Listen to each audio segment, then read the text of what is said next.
The classic question: how did it start, and how and who made you start, and how did you start?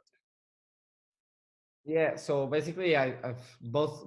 So my dad and my mom, both my families have been. It's in some way connected to racing. You know, my mom's brothers, so my uncles, they all raced and they did the 24 hours of Le Mans together in the same car. So there was a bit Wow. of racing heritage on that side.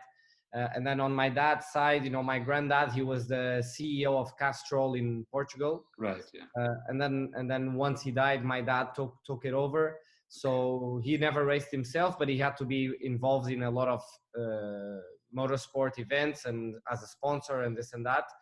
And yeah, so in a way or another, I was connected.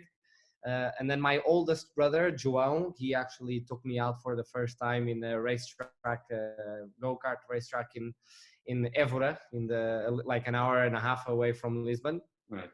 And I loved it. You know, I was 7 years old. I loved it. And 6 months later, I did my first ever race when I was 8, which was like the Portuguese Cup, happens once a year. And I went straight in for that one. I finished last, but I loved it. You know, I finished last and I had a huge smile on my face. I loved Right. it. I had a crash and stuff. So, you know, when I never stopped. I never stopped. So back then, you the competitive perspective wasn't a priority at all, right? Well, it was because like I finished last and I still had a smile on my face, but the smile was like, you know what? I enjoy this. I want to do it. I want to do more of it. Yeah, yeah, But I was already looking at the kids that were winning like a little bit like heroes, you know, yeah, like, yeah, oh yeah. man, these guys are the real deal. And when you feel that way, you automatically want to become like them. Right. Yeah, So, yeah. so I've always had that little spark in me that, you know, I wanna be good at what I do. And yeah, and then my first ever season, complete season, not far from that day, I finished third or fourth in the national championship, and the year after I won it. And then it's when you win it once, when you have that winning feeling once, you get addicted. So Yeah. You want to repeat that, and you want to have that in your life.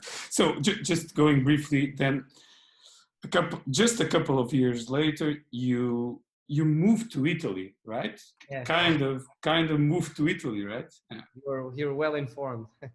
Yeah, I did my homework. Yeah, because I was racing in Portugal, and with no disrespect, I mean I was driving well and I had a really good team, and probably I had very good equipment and resources for the competition that we had here. Right. So basically I was starting first and finishing first, which is good for you, but you don't learn much, you know. So I then decided to go international, and you know, I arrived to my first international race thinking I'm gonna win this, and I took the biggest beating of my life. There was like, here we were like 15 to 22 kids, and there was like 80. And, you know, Wow. I was like P50, Wow. 50. And I, you know, that like woke my brain up a little bit like, okay, maybe I'm not that good. And it made and I was only 11, 12. Yeah, yeah, yeah, yeah. But it was so good to go that early because very early on, my brain kind of switched on to how hard it actually is to win overall, and that was amazing for me. But You just know, a question, Antonio. Like, you moved your life completely there, so like uh, you.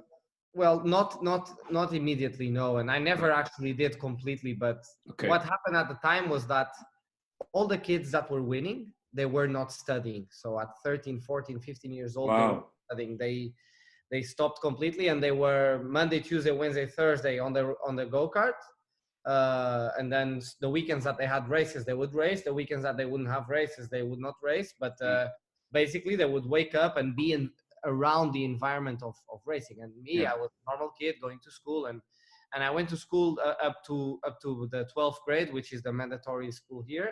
Yeah. But the last 2 years was already a little bit like missing a lot of classes. I did a lot on the internet already, and I was lucky to have the support of my family. So it was in that time when I was like 15. No, actually a bit. Yeah, I was 14. 14. I went to Italy and I moved to where the team was based, like an hour away from Rome. and I lived in maybe a 12 square meter garage room, a room in the middle of the garage with a bed and a toilet. And there was no internet, there was no phones, there was no Wow. this. And that was hard for me. That was really hard. But at the same time, I would eat with the mechanics, with their families, and at 14 years old, and then, but at the same time, I would wake up and, okay, dismount this engine, and can you go and assemble the whole go-kart yourself? So I learned Yeah, so much. yeah, yeah, yeah. And okay, we have we shaped 1 millimeter away from the side of the engine. Let's go try it out. So we were 2 minutes away from a go-kart track.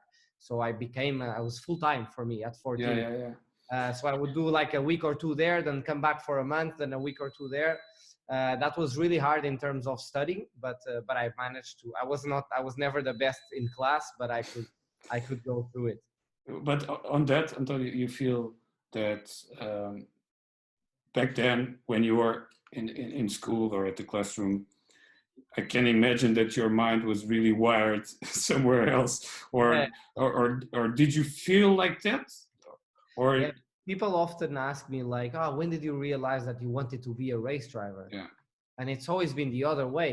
I have never not wanted to be yeah, a yeah, yeah, just right, because I right, started so early that whenever I was in school, it's like, when is this over? yeah, I just want to get out there. I just want to go and race and race and race. So I was just lucky that my family was already involved, and I grew around it.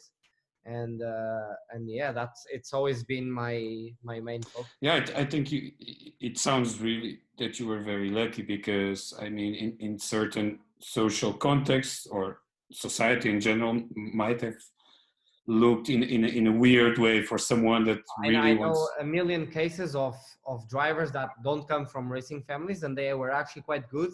And if they have a 17 out of 20 in the math exam, the race career would be over. Yeah, That is yeah, like, you're not getting 20s, you're out. yeah, In so and I know a lot of guys that could have been good race drivers, and the parents were just not there completely, and that was my lucky side yeah, of the sure. family being involved. Like, okay, man, as long as you get a positive grade, it's fine, but let's keep on racing. Yeah, So that I was lucky with that. Yeah. yeah, yeah, sure, sure. So it sounds for sure.